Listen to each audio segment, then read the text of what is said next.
ಇದೇ ಪ್ರಾಜೆಕ್ಟಲ್ಲಿ ಇನ್ನೊಂದು ಥರ ಲೋ ಥರ್ಡ್ನ ನಾವು ಕ್ರಿಯೇಟ್ ಮಾಡೋಣ. ಇವಾಗ ಇನ್ನೊಂದು ಥರ ಹೆಂಗೆ ನಾವು ಕ್ರಿಯೇಟ್ ಮಾಡ್ಬೋದು ಅಂದರೆ, ಅಗೇನ್ ಹೊಸ ಸೀಕ್ವೆನ್ಸ್ನ ನಾನು ಕ್ರಿಯೇಟ್ ಮಾಡ್ಕೊತೀನಿ. ಲೋವರ್ ಥರ್ಡ್ಸ್ ಟೆಕ್ಸ್ಟ್ 2 ಅಂತ, next click okay.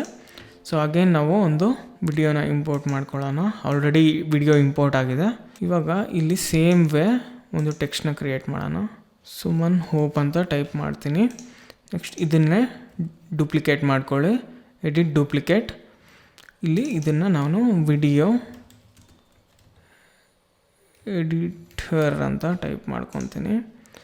So first one ನಾನು ಸ್ಲೋ ಆಗಿ ಮಾಡಿದ್ದೆ, ಇದನ್ನು ಫಾಸ್ಟಾಗಿ ಮಾಡ್ತೀನಿ. ಆ್ಯಂಡ್ ಇದ್ರ ಸೈಜ್ ಏನಿದೆ ಅದನ್ನು ಜಾಸ್ತಿ ಮಾಡಿ. ಇದರ ಸೈಜು 60% ಕೊಡಿ.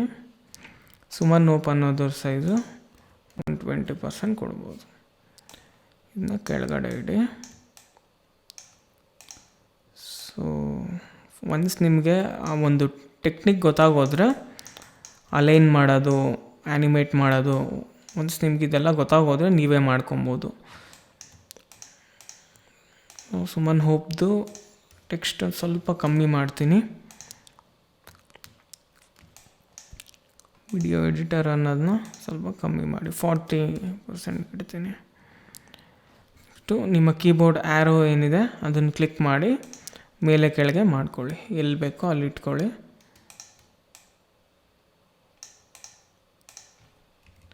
ಎಸ್, ಈ ರೀತಿ ಇಟ್ಕೊಂಡಿದ್ದೀನಿ.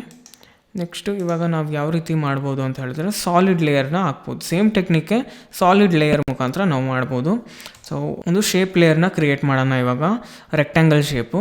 ಸೊ ಟೂಲ್ ಬಾರಲ್ಲಿ ಇದನ್ನು ಕ್ಲಿಕ್ ಮಾಡಿ, ಇದು ಒಂದು ಮಾಸ್ಕ್ ಐಕಾನ್ ಇದೆಯಲ್ಲ, ಇದನ್ನು ಕ್ಲಿಕ್ ಮಾಡಿ ಜಸ್ಟ್ ಡ್ರ್ಯಾಗ್ ಮಾಡಿ.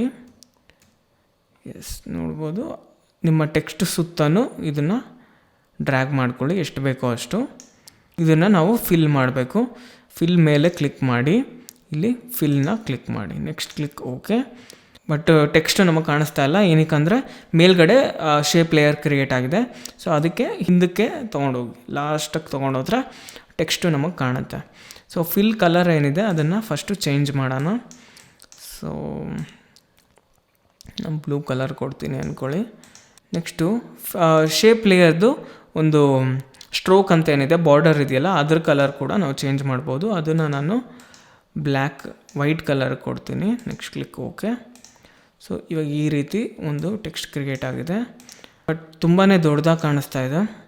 ಇದನ್ನು ನಾವು ಕಮ್ಮಿ ಮಾಡ್ಬೋದು. ಸೊ ಶೇಪ್ ಲೇಯರ್ನ ಸೆಲೆಕ್ಟ್ ಮಾಡಿ ನಿಮ್ಮ ಕೀಬೋರ್ಡಲ್ಲಿ ಎಸ್ನ ಕ್ಲಿಕ್ ಮಾಡಿ, ಸ್ಕೇಲ್ ಪ್ರಾಪರ್ಟಿ ಓಪನ್ ಆಗುತ್ತೆ. ಇವಾಗ 100% ಇದೆ, ಈ 100%ನ ನೀವು ಕಮ್ಮಿ ಮಾಡಿ.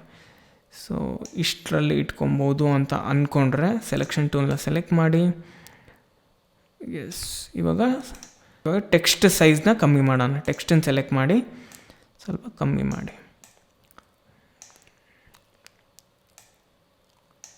ಎಸ್, ಎಕ್ಸಾಕ್ಟಾಗಿ ಇದೆ ಇವಾಗ.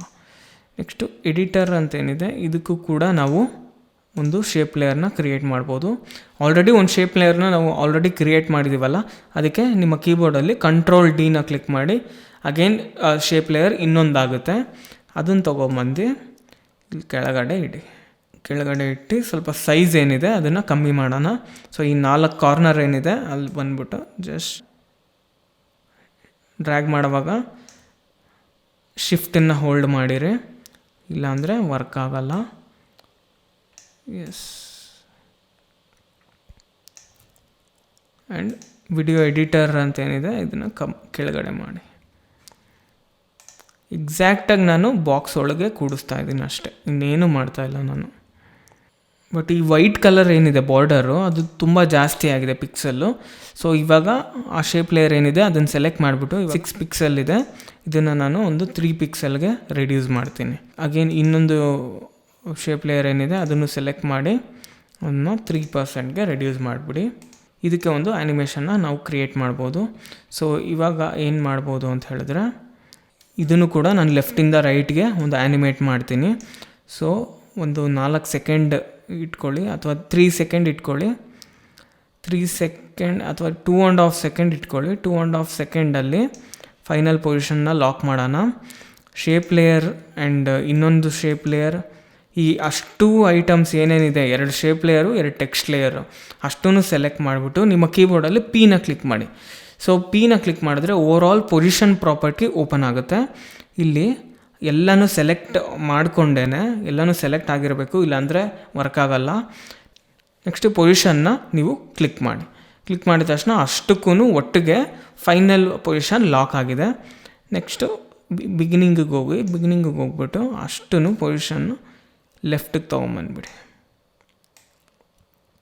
ಎಸ್, ಈ ಥರ ಲೆಫ್ಟಿಗೆ ತೊಗೊಂಬಂದರೆ ಇವಾಗ ನೋಡ್ಬೋದು. ಈ ಒಂದು ಕೋರ್ಸ್ನಲ್ಲಿ ನಾನು ಕಂಪ್ಲೀಟ್ಲಿ ಬೇಸಿಕ್ಕಿಂದ ಹಿಡಿದು complete advance level, yes, simple ಆಗಿ ಲೆಫ್ಟಿಂದ ರೈಟ್ಗೆ ಒಂದು ಲೋವರ್ ಥರ್ಡ್ ಆ್ಯನಿಮೇಷನ್ ಕ್ರಿಯೇಟ್ ಆಗ್ತಿದೆ. ಬಟ್ ಇದು ಸ್ಲೋ ಆಗಿ ಆಗ್ತಿದೆ, ಅದಕ್ಕೆ ಅಷ್ಟನ್ನು ಲಾಸ್ಟ್ ಕೀ ಫ್ರೇಮ್ ಏನಿದೆ ಅಷ್ಟನ್ನು ಸೆಲೆಕ್ಟ್ ಮಾಡಿ ಸ್ವಲ್ಪ ಲೆಫ್ಟಿಗೆ ತೊಗೊಂಬನ್ನಿ. ಸೊ ದಟ್ ಆಲ್ಮೋಸ್ಟ್ 1.5 ಸೆಕೆಂಡ್ಗೆ ಒಂದು ಆ್ಯನಿಮೇಷನ್ ಕ್ರಿಯೇಟ್ ಮಾಡ್ಬೋದು. ಈ ಒಂದು ಕೋರ್ಸ್ನಲ್ಲಿ ನಾನು ಕಂಪ್ಲೀಟ್, ಎಸ್, ಎಲ್ಲ ಓಕೆ. ಸುಮನ್ ಆ್ಯಂಡ್ ಅದ್ರ ಹಿಂದೆ ಇರೋವಂಥ ಸುಮನ್ ಹೋಪ್ ಆ್ಯಂಡ್ ಅದ್ರ ಹಿಂದೆ ಇರೋವಂಥ ಟೆಕ್ಸ್ಟ್ ಏನಿದೆ ಅದು ಫಸ್ಟ್ ಬರಲಿ, ಅದಾದಮೇಲೆ ವಿಡಿಯೋ ಎಡಿಟರ್ ಬರಲಿ ಅನ್ಕೊತೀನಿ ನಾನು. ಸೊ ನಾನೇನು ಮಾಡ್ತೀನಿ, ವಿಡಿಯೋ ಎಡಿಟರ್ ಕೀ ಫ್ರೇಮ್ ಏನಿದೆ ಅದನ್ನು ಸ್ವಲ್ಪ ಡಿಲೇ ಮಾಡ್ತೀನಿ. ಸ್ವಲ್ಪ ಡಿಲೇ ಮಾಡಿದ್ರೆ ನಿಮಗೆ ಸ್ವಲ್ಪ ಡಿಲೇ ಆಗಿ ಬರುತ್ತೆ ಸೆಕೆಂಡ್ ಪೋರ್ಷನ್ನು. ಸೊ ಅದೇ ರೀತಿ ಈ ಶೇಪ್ ಲೇಯರ್ಗೂ ಹೀಗೆ ಮಾಡಿ. ಎಷ್ಟು ಕೀ ಫ್ರೇಮ್ ಏನಿದೆ ಅಷ್ಟನ್ನು ಸೆಲೆಕ್ಟ್ ಮಾಡಿ ರೈಟಿಗೆ ಎಳೀರಿ. ಇವಾಗ ನೀವು ನೋಡ್ಬೋದು. ಈ ಒಂದು ಕೋರ್ಸ್ನಲ್ಲಿ ನಾನು ಕಂಪ್ಲೀಟ್ಲಿ, ಎಸ್, ಫಸ್ಟು ಸುಮನ್ ಹೋಪ್ ಬರುತ್ತೆ, ನೆಕ್ಸ್ಟು ವಿಡಿಯೋ ಎಡಿಟರ್ ಅಂತ ಡೆಸಿಗ್ನೇಷನ್ ಏನಿದೆ ಅದು ಬರುತ್ತೆ. ಈ ಒಂದು ಕೋರ್ಸ್ನಲ್ಲಿ ನಾನು ಕಂಪ್ಲೀಟ್ಲಿ ಬೇಸಿಕ್ಕಿಂದ ಹಿಡಿದು, ಎಸ್, ನೆಕ್ಸ್ಟ್ ಲಾಸ್ಟ್ ಆಪ್ಷನ್ ಅಷ್ಟನ್ನು ಸೆಲೆಕ್ಟ್ ಮಾಡಿ, ಅಷ್ಟು ಕೀ ಫ್ರೇಮ್ನು ಸೆಲೆಕ್ಟ್ ಮಾಡಿಬಿಟ್ಟು ರೈಟ್ ಕ್ಲಿಕ್ ಮಾಡಿ ಅಷ್ಟನ್ನು ಈಸ್ ಮಾಡಿಬಿಡೋಣ. ಸೊ ದಟ್ ರೋಬೋಟಿಕ್ಕಾಗಿರಲ್ಲ ಆ್ಯನಿಮೇಷನ್, ಸಿಂಪಲ್ಲಾಗಿ ಸ್ಮೂತಾಗಿ ಬರುತ್ತೆ. ಈ ಒಂದು ಕೋರ್ಸ್ನಲ್ಲಿ ನಾನು ಕಂಪ್ಲೀಟ್ಲಿ ಬೇಸಿಕ್ಕಿಂದ ಹಿಡಿದು, ಸೊ ಅಗೇನ್ ಈ ಒಂದು ಲೋವರ್ ಥರ್ಡ್ನ ನೀವು ಬೇರೆ ವಿಡಿಯೋ ಮೇಲೆ ಹಾಕಬೇಕು ಅಂತ ಹೇಳಿದ್ರೆ ಈ ಒಂದು ವಿಡಿಯೋ ಏನಿದೆ ಅದನ್ನು ಡಿಸೇಬಲ್ ಮಾಡಿಬಿಡಿ. ಸೊ ಬ್ಲ್ಯಾಕ್ ಕಲರ್ ಮೇಲೆ ಈ ಒಂದು ಆ್ಯನಿಮೇಷನ್ ಕ್ರಿಯೇಟ್ ಆಗಿದೆ. ಈ ಬ್ಲ್ಯಾಕ್ ಕಲರ್ ನಿಮಗೆ ಟ್ರಾನ್ಸ್ಪರೆಂಟಾಗಿ ಎಕ್ಸ್ಪೋರ್ಟ್ ಆಗುತ್ತೆ. ಆ್ಯಡ್ ಟು ರೆಂಟ್ ಕ್ಯೂ ಕೊಡಿ, ಇಲ್ಲಿ ಕ್ವಿಕ್ ಟೈಮಲ್ಲಿರಲಿ. ನೆಕ್ಸ್ಟು ಇಲ್ಲಿ ನೋಡಿ ಚಾನಲ್ ಬಂದು RGB ಆ್ಯಂಡ್ ಆಲ್ಫಾ ಅಂತಿದೆಯಲ್ಲ, ಇದು ಎನೇಬಲ್ ಆಗಿರಬೇಕು. ಇದು ಎನೇಬಲ್ ಆಗಿದ್ದರೆ ಮಾತ್ರ ನಿಮಗೆ ಟೆಕ್ಸ್ಟ್ ವಿತ್ ಟ್ರಾನ್ಸ್ಪರೆಂಟ್ ಬ್ಯಾಕ್ಗ್ರೌಂಡ್ ನಮಗೆ ಓಪನ್ ಆಗೋದು. ಸೊ ಇದೊಂದು ತಲೆಯಲ್ಲಿ ಇಟ್ಕೊಳ್ಳಿ. Next click render. ಎಸ್, ಇವಾಗ ಎಕ್ಸ್ಪೋರ್ಟ್ ಆಗಿದೆ. ಇದನ್ನು ನೀವು ನಿಮ್ಮ ವಿಡಿಯೋಸ್ಗಳ ಮೇಲೆ ನಿಮಗೆ ಬೇಕಾದಂಗೆ ಹಾಕೊಬೋದು. ಸೊ ನೆಕ್ಸ್ಟ್ ವಿಡಿಯೋದಲ್ಲಿ ಗ್ರೀನ್ ಸ್ಕ್ರೀನ್ನ ಹೆಂಗೆ ರಿಮೂವ್ ಮಾಡೋದು, ಗ್ರೀನ್ ಸ್ಕ್ರೀನ್ ಅಂದರೆ ಏನು ಅನ್ನೋದನ್ನು ನಾನು ಎಕ್ಸ್ಪ್ಲೈನ್ ಮಾಡ್ತೀನಿ.